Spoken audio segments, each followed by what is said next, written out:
The pyramids of Egypt are truly one of the most fascinating architectural legacies. Of the 7 wonders of the world described in ancient writings, only this oldest pyramid survives, perhaps because some mysterious force is at work. Hello everyone. There are many legends and myths about the pyramid. For example, some claim that scientists do not know how to build pyramids or that it is impossible with ancient technology. Are these really true? Welcome to our channel. Let's think about this together from now on. Then let's begin.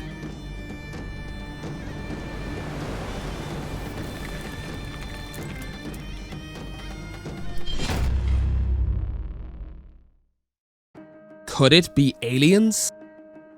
First, let's look at some of the common myths we often see in occult books and other content. These claims often contradict each other, and of course, we do not have time to debunk each one in detail. But if it's okay with you, we would like to focus on some common aspects. One of the main myths is that the pyramids were built tens of thousands of years ago. However, the most famous pyramid complex at Giza, known for the pyramids of King Khufu, King Kafra, and King Menkaure, was actually built between the 26th and 23rd centuries BC. This date has been confirmed archaeologically and is documented in ancient documents. Another popular theory is that the pyramids appear out of nowhere. No quarries for construction materials or traces of work have been found. However, as we will return to it in a moment, quarries have in fact been discovered, and the Egyptians had plenty of time to hone their skills. This is evidenced by the known existence of small pyramids, called mastaba by archaeologists, many of which are much older than the pyramid complex at Giza. Other known pyramids include those built by Sneferu, the father of King Khufu. Occultists often talk about the complexity or perfection of the pyramids. There is no disputing that the pyramids are impressive in appearance and very beautiful.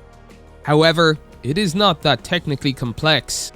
Overall, the Egyptians have imitated the shape of hills and mountains with reference to nature. If you look at a large, unaltered photo, you can clearly see that there are large gaps between the blocks and that they are uneven in shape and size. With no intention of belittling the pyramids, I can objectively say that the temples and places built in later ancient Greece, Rome, and the Eastern countries are much more complex and more complete in terms of architecture. Also, the Gothic cathedrals of medieval Europe are even more complex structures. Another question is, why did the Egyptians stop building pyramids? The Egyptians never built the pyramids. They were all built by Atlantis, or aliens, is the usual answer, but the actual answer is much simpler. This is probably because architectural styles have changed, for the same reason that Gothic temples are not built today. By the way, going back to complexity and perfection, from an engineering point of view, later Egyptian building sites are much more complex than the pyramids. A final popular theory is that the pyramids were built by slaves. This theory is not occult, but it is often found in various media. In reality, however, free inhabitants were involved in the construction as part of their labor obligations. In addition, there are several sources that indicate that they received reasonable compensation for their work. Was it impossible for them? The construction of the pyramids is mentioned in many ancient Egyptian documents. Unfortunately, however, there is not so much information on the specific construction method. This is due to the same reason as in modern times. Although the construction of large infrastructural facilities is sometimes reported as completed, reporters do not go into detail about the technical aspects. This is because there is no one who can understand it or is interested in it except specialists. Also, because the pyramids are a sacred site, The fact that the site was thoroughly cleaned after construction was completed is also a stumbling block to the disclosure of information. Fortunately, an unfinished pyramid exists, and in addition to traces of various working tools, a quarry where materials were collected and a road used to transport the blocks were found nearby. The material used for the pyramids is mostly limestone. The stone is soft and can be easily worked with copper or bronze saws. Large blocks were smashed with heavy stone hammers. Numerous such working tools have been found in Egyptian quarries. Hard stones such as granite were rarely used because they were difficult to work with the technology of the time. However, it is known that the Egyptians used water-expanded wooden wedges to break chunks of granite. Traces of work using this technique are often found in the pyramids of King Menkaure. In other words, it was not very difficult to quarry and process the stone. It would have been even more so if accuracy had not been required. The pyramid was covered with smooth, decorative stones so that any defects in the construction could never be seen from the outside. Also, contrary to popular belief, mortar was used in the construction of the pyramids and was poured generously between the stones. A particular difficulty, however, was the transportation of stone blocks.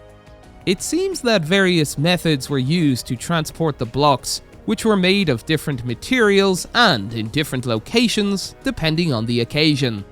For example, it is well known that the blocks used in the construction of the pyramids of King Khufu were transported along the Nile River in small boats. The evidence for this is an ancient document discovered in 2013. This ancient document is believed to be the work diary of a work team. This team was responsible for transporting large blocks from the quarry in Tula, approximately 12 kilometers from the pyramid. There were about 40 people working on this team, led by a man named Merer. Apparently, this person wrote the logbook. I bet he would be surprised to find out that 4,500 years later, people would say it was impossible to accomplish, or that he was an alien to begin with. It has also been confirmed that they used sleds to drag the blocks. There are also drawings showing people moving heavy statues and stones this way. This was very hard work, but the pharaohs had no shortage of labor. For example, one wall painting shows 172 men dragging a statue weighing 60 tons. And the third challenge was to place the blocks on top of the pyramid under construction. The sloping ramp was used for this purpose. The blocks were carried through this ramp by leverage and the muscular strength of many people. This is also evidenced by wall paintings, some of which depict the process, and traces of wood have been found everywhere. This explains why different stones were used in the construction of the pyramids. This is because the heavier blocks are usually placed at the base, and the higher up you go, the smaller blocks are placed. The only unsolved problem at this point is the large stones called pyramidions. Every pyramid had this stone placed at the top. The pyramidion may or may not be extant. Pyramidions can weigh up to 10 tons, and the technique of transporting them to the top is a mystery. Maybe it was constructed of wood in the shape of a hut and then hung up, but it is unlikely that alien technology was used there.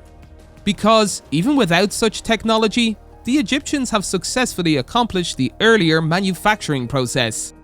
This process, of course, required an enormous amount of manpower, but as I mentioned earlier, it seems that the pharaohs did not suffer from a shortage of manpower. According to calculations by experts, based on actual documents from ancient Egypt, it is estimated that between 30,000 and 50,000 people were involved in the construction of King Khufu's pyramids. This concludes this video. Thank you all for watching. We hope you like this video. We are also happy to be able to share with you what scientists really know about the construction of the pyramids. Please subscribe and like our channel. Then don't forget to share this video on social networking sites. Please help us develop this channel. That's all for now, until the next video. Please be good, everybody. Bye.